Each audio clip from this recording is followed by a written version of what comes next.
පව් පළදීම ප්‍රමාද වෙන්නේ පින නිසාමයි. පව් පළ දෙන්නේ අකුසල් නිසාමයි. සංසාරේ කරගත්ත විවිධාකාර අකුසල කර්ම නිමක් නැතුව එක දිගට එළඹිලා අපේ ජීවිතවලට විවිධාකාර කරදර එළඹෙන්න පටන් ගන්නේ මේ කර්ම පළ දෙන්න පටන් ගන්නකොට. අපි නිකන් සාමාන්‍ය උදාහරණයක් ඇටියට කතා කළොත් කෙනෙක් කරන ව්‍යාපාර කටයුතුත් අසාර්ථක වෙනවා. එදිනෙදා රැකියා කටයුතු කරන ස්ථානවලත් විවිධාකාර ප්‍රශ්න ඇවිල්ලා ඒ තැන්වලත් හරියට කරදර ඇති වෙන්න පටන් ගන්නවා. ගෙදර දොරෙත් කරදර ඇති වෙන්න පටන් ගන්නවා. දූ දරුවන්ට පවා නිමක් නැතුව ලෙඩ රෝග ඇති වෙන්න පටන් ගන්නවා. ඉතින් ආයතනවලත් ප්‍රශ්න, ගෙදර දොරෙත් ප්‍රශ්න, මිල මුදල් ප්‍රශ්න, සමහරට අඹු සැමියන්ගේ ප්‍රශ්න, මේ විවිධාකාර ප්‍රශ්න හැම පැත්තෙම ගොඩ ගිහිලා මිනිහෙක් නිකන් පිස්සෙක් වගේ වෙනවා. උම්මත්තකෙක් වගේ වෙනවා. ඉතින් සමහර වෙලාවට ඔය අතරේ අහන්න ලැබෙනවා අපලයක් තියෙනවා කියලා. එනිතනි බුදුදහමේ අපල කියලා જાතියක් නැහැ. බුද්ධ ආගමේ තියෙන්නේ කර්ම කියලා જાතියක්. ඒතර මේ සාංශාරික කර්ම එළඹිලා විපාක දෙන්න සැරසෙන එක තමයි මේ අපල කියලා කියන්නේ.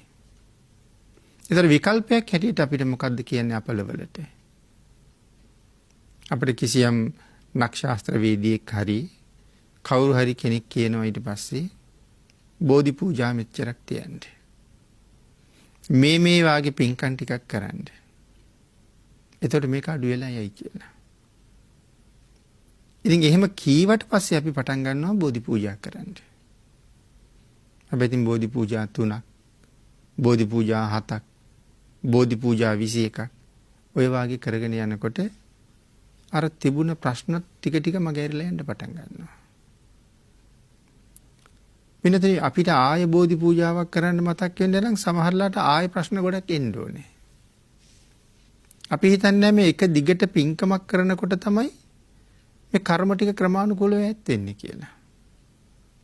බෝධි පූජාවක් කරන්න ගියහම සුළුපටු කුසල් කන්දරාවක්ද අපි රැස් කරගන්නේ. අපි හිතන්නේ ඒක නිකන් සාමාන්‍ය පින්කමක් කියලා.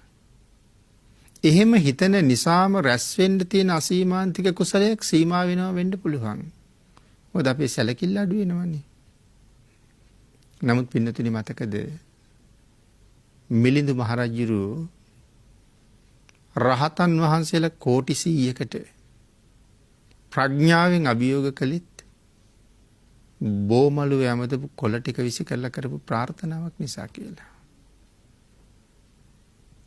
වෙන කෙනෙක් ඇමදපු කොළ ටික විසි කරලා එච්චර බලවත් ප්‍රාර්ථනාවක් කරන්න පුළුවන් නම්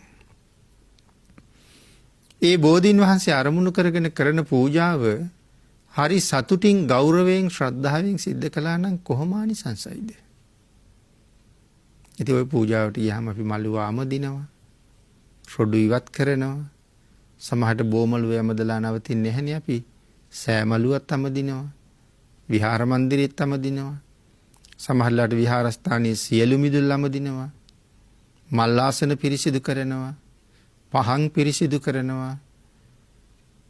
මේ කීයක් පින්කම් කරගන්නවද? ඒ වාගේ කුසල කර්මයන් ජීවිතේට નિરાයාසයෙන් අපිට එකතු කරගන්න පුළුවන්. අපිට විහාරස්ථානයකට ගිහිල්ලා එහෙම පින්කම් කරගන්න තියෙන අවස්ථා කොච්චර අපි මග ඇර ගන්නවද නිකම්ම කාලේ නාස්ති කරලා. දැන් අපි කලින් ධර්මානුශාසනාවේදී කතා කළා මේ චෛත්‍ය වහන්සේ ඇසුරු කරගෙන කරන සුළු පින්කම නමුත් මොනතරම් මහත්ඵලද කියන කාරණාව. ඉතින් බෝධීන් වහන්සේ ආශ්‍රය කරගන්න පින්කමත් තිලෝගුරු භාග්‍යතුන් වහන්සේ වෙනුවෙන්ම කරන පින්කම්. ඉතින් ඒසා සුවිශාල පින්කම් කෙරෙන්න ඵල දෙන්න තියෙන කර්ම අපෙන් ඈත් වෙන එක තමයි වෙන්නේ. ඉතින් ඒකයි සඳහන් කළේ කරන හැම කර්මයක්ම එකම විදිහට ඵල දෙනවා නම් අපිට නිවන් දකින්න කාලයක් එන්නේ නැහැ පින්නතුනි. නමුත් ඒවා මගහැරෙන්න පින්කම් කරන්න ඕනේ කියලා. පව් ඵල දීම ප්‍රමාද වෙන්නේ පින නිසායි.